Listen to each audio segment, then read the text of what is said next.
Hi buddies, welcome to my style cooking channel. இன்னைக்கு நம்ம ஒரு புதுமையான சுவையில இஞ்சி சட்னி எப்படி செய்யலாம் அப்படின்றத பார்க்கலாம்.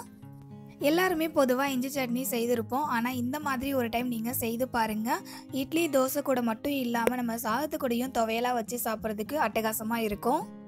ரெசிபிக்குள்ள போறதுக்கு முன்னாடி நீங்க இப்பதான் மை ஸ்டைல் குக்கிங் சேனலை ஃபர்ஸ்ட் டைம் பாக்குறீங்க அப்படின்னா இந்த வீடியோ கீழே இருக்கிற ரெட் கலர் பட்டனை கிளிக் பண்ணி சப்ஸ்கிரைப் பண்ணிக்கோங்க. கூடவே பக்கத்துல இருக்க பெல் ஐகானையும் கிளிக் பண்ணிக்கோங்க.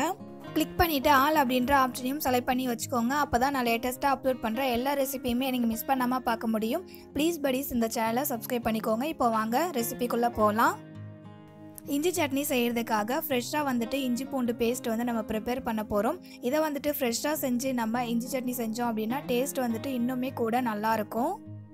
இந்த அளவுக்கு வந்துட்டு இஞ்சை நல்லா சின்ன சின்னதாக கட் பண்ணி ஒரு மிக்ஸி கப்பில் சேர்த்துக்கோங்க. அடுத்தது இது கூட வந்துட்டு ஒரு 20லேருந்து 25 பல்ல அளவுக்கு பூண்டு வந்து சேர்த்துக்கலாம். இப்போ இதை க்ளோஸ் பண்ணிவிட்டு இஞ்சி பூண்டு பேஸ்ட் அரைப்போம்ல அதே மாதிரி அரைச்சி எடுத்துகிட்டு வந்துடுங்க. இந்த அளவுக்கு வந்துட்டு நல்லா ஃபைனாக அரைச்சிக்கோங்க. இது அப்படியே இருக்கட்டும். அடுத்தது ஸ்டவ் ஆன் பண்ணிவிட்டு ஒரு பேன் வச்சுக்கோங்க. பேனில் ஒரு 2 டேபிள் ஸ்பூன் அளவுக்கு எண்ணெய் சேர்த்துக்கோங்க. எண்ணெய் சூடாகி வரட்டும். எண்ணெய் சூடானதுக்கு அப்புறமா இதில் 1 டேபிள் ஸ்பூன் அளவுக்கு கடலைப்பருப்பு, 1 டேபிள் ஸ்பூன் அளவுக்கு உளுத்தம்பருப்பு சேர்த்துக்கோங்க. இதில் உளுத்தம்பருப்பு வந்துட்டு ஸ்கிப் பண்ணாமல் சேர்த்துக்கோங்க. அது இந்த சட்னிக்கு நல்ல ஒரு டேஸ்ட்டும் நல்ல ஒரு வாசனையும் கொடுக்கும். இது ரெண்டுத்தையும் எண்ணெயில் இதோடைய கலர் சேஞ்ச் ஆகிற வரைக்கும் வறுத்து விட்டுக்கலாம். அடுத்தது இதில் ஒரு 3 காஞ்ச மிளகாய் வந்து சேர்த்துக்கிட்டு அதையும் வந்துட்டு இதில் வறுத்து விட்டுக்கலாம். மிளகாய் வந்துட்டு உங்கள் காரத்துக்கு தகுந்த போல் சேர்த்துக்கோங்க. இது வந்துட்டு இஞ்சி சட்னின்றதால இஞ்சியே அதிகமாக காரமாக இருக்கும். அதனால மிளகாவை காரத்துக்கு தகுந்த போல் சேர்த்துக்கோங்க. கடலைப்பருப்பும் உளுத்தம்பருப்பும் கலர் சேஞ்ச் ஆகிடுச்சு. இப்போது இந்த ஸ்டேஜில் வந்துட்டு ஒரு 3 மீடியம் சைஸ் வெங்காயம் வந்துட்டு இதை போல் ரஃப்பாக கட் பண்ணி அதில் சேர்த்துக்கோங்க. சேர்த்துக்கிட்டு வெங்காயம் வந்துட்டு லைட்டாக ஒரு கண்ணாடி பதம் வர வரைக்கும் வதக்கி விட்டுக்கலாம்.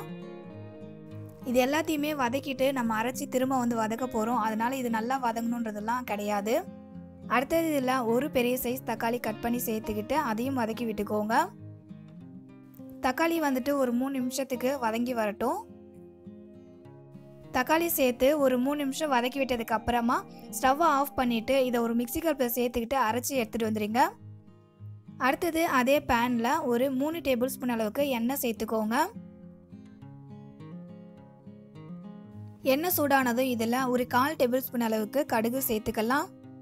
இது கூட ஒரு காஞ்ச மிளகாவை கிள்ளி சேர்த்துக்கோங்க. அடுத்தது ஒரு கொத்து அளவுக்கு கருவேப்பிலையும் சேர்த்துக்கோங்க. கடுகு பொரிஞ்சு வரட்டும், அது வரைக்கும் வெயிட் பண்ணிக்கலாம். buddies இந்த சட்னி செய்கிறதுக்காக நம்ம ஃப்ரெஷ்ஷாக வந்துட்டு இஞ்சி பூண்டு பேஸ்ட்டு ப்ரிப்பேர் பண்ணோம். நீங்கள் வந்துட்டு இஞ்சி பூண்டு பேஸ்ட்டு வச்சுருந்தீங்க அப்படின்னா அதில் கூட செய்யலாம். பட் வந்துட்டு ஃப்ரெஷ்ஷாக ப்ரிப்பேர் பண்ணி செய்யும்போது அதோட டேஸ்ட் வந்துட்டு இன்னும் நல்லாயிருக்கும்.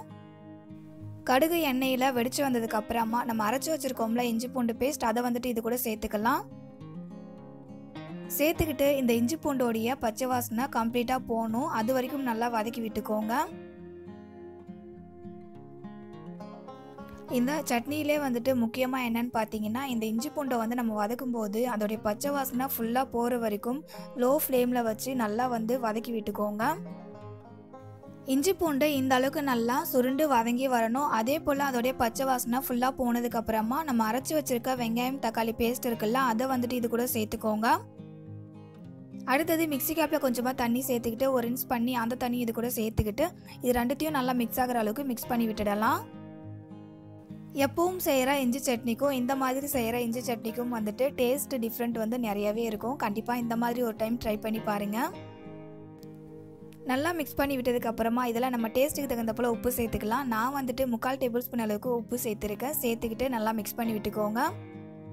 இந்த இஞ்சி சட்னி செய்யும்போது முக்கியமாக நீங்கள் ஸ்டவ்வை வந்துட்டு மீடியம் டு லோ ஃப்ளேமில் வச்சுக்கோங்க. இந்த சட்னியை ஒரு 5 நிமிஷத்துக்கு நம்ம வதக்கி விட்டுட்டே இருந்தோம் அப்படின்னா இது நல்லா வந்துட்டு கெட்டியாகி நல்லா சூப்பரான ஒரு டேஸ்ட்டில் இஞ்சி சட்னி ரெடி ஆகிடும். இந்த சட்னியை ஒரு 10 நிமிஷத்துக்கு வதக்கி விட்டுக்கலாம். 10 நிமிஷம் ஆனதுக்கு அப்புறமா சட்னி எப்படி வந்திருக்கு அப்படின்றத பார்க்கலாம். சட்னி இந்த அளவுக்கு நல்லா திக்காகி வந்ததுக்கு அப்புறமா இப்போ நம்ம ஸ்டவ்வை ஆஃப் பண்ணிவிட்டு சர்வ் பண்ணிக்கலாம். சட்னி வந்துட்டு சூப்பராக ரெடி ஆகிடுச்சு. buddies இனிமேல் இஞ்சி சட்னி இந்த மாதிரி செஞ்சு பாருங்கள். அந்த டேஸ்ட் உங்களுக்கு ரொம்பவே பிடிக்கும். பர்சனலாக எனக்கு ரொம்பவே பிடிச்சிருந்தது. இந்த இஞ்சி சட்னி ரெசிபி உங்களுக்கு பிடிச்சிருந்தது அப்படின்னா இந்த வீடியோக்கு லைக் பண்ணுங்கள். உங்கள் ஃப்ரெண்ட்ஸ் அண்ட் ஃபேமிலி மெம்பர்ஸ்க்கும் ஷேர் பண்ணி அவங்களையும் நம்ம சேனலுக்கு சப்போர்ட் பண்ண சொல்லுங்கள். ப்ளீஸ் buddies, நீங்களும் நம்ம சேனலுக்கு தொடர்ந்து சப்போர்ட் பண்ணுங்கள். இந்த இஞ்சி சட்னியை வந்துட்டு நம்ம இட்லி தோசை கூட சட்னியாகவும் வச்சு சாப்பிட்லாம். அதே போல் சாதத்துக்கு வந்துட்டு துவையலாகவும் வச்சு சாப்பிட்லாம். டேஸ்ட் நல்லாயிருக்கும். அண்ட் இந்த இஞ்சி சட்னியை வந்துட்டு ஃப்ரிட்ஜில் இல்லாமல் வெளியிலே வந்துட்டு நம்ம ஒரு வாரம் வரைக்கும் வச்சுக்கலாம். அது வந்துட்டு கெட்டு போகாமல் நல்லாயிருக்கும். buddies, இதே போல் ஒரு சூப்பரான அண்ட் டேஸ்டியான வேற ஒரு ரெசிபியோட நெக்ஸ்ட் வீடியோவில் மீட் பண்ணலாம் buddies. Thank you for your watching.